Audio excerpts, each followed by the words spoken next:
Hello, my name is Dex. I am the bar manager here at Sanctuaria, a tapas and cocktail bar in the Grove in St. Louis. Today we're going to be making a few Vida tequila cocktails.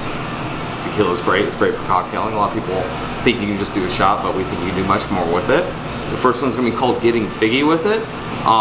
We make a fig syrup in-house, but to make this a little bit more fun, we're going to be doing it with fig jam.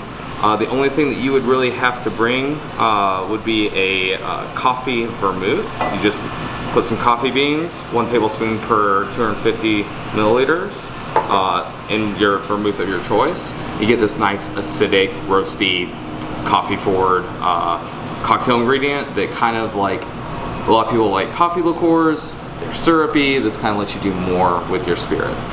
So this one we're going to use Vida Reposado. It'll be 1.5 ounces of the Repo.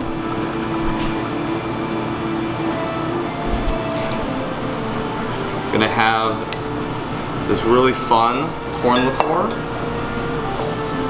called Nixta.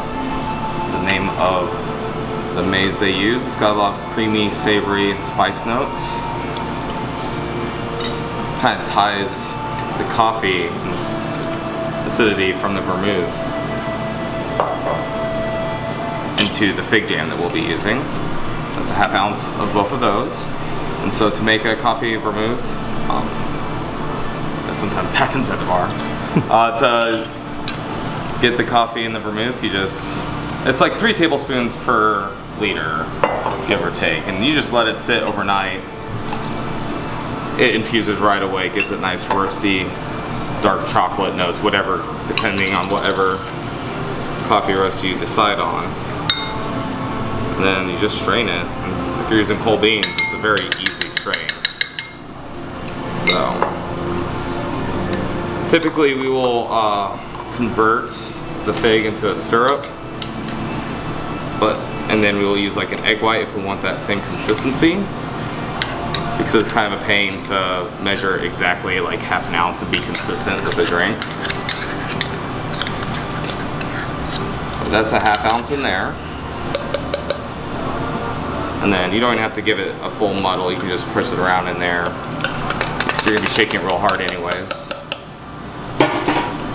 And then, yeah, we also add a little bit of mole bitters from Bittermans. Brings in a little bit more spice and kind of accentuate the chocolate from the vermouth. And then we are going to be serving this one in a coupe. Do a double strain cold shake, and then we're going to sink a little bit of coffee liqueur into it. Since you're trying to get it nice and foamy with those naturally occurring pectins, you do want to give it a full hard shake. I'm gonna go grab that cold glass. We keep our glasses cold right to the finish.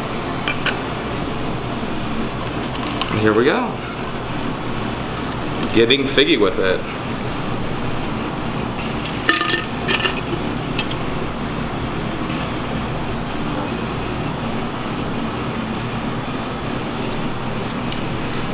Nice and thick and jammy. It's gonna be a really nice mouthfeel.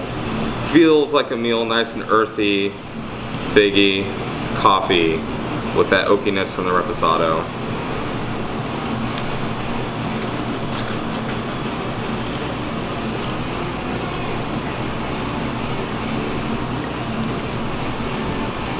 And yes, for speed bar use, you definitely can use an egg white or Miss Better's Miraculous Foamer is what we often do in cocktails of this type.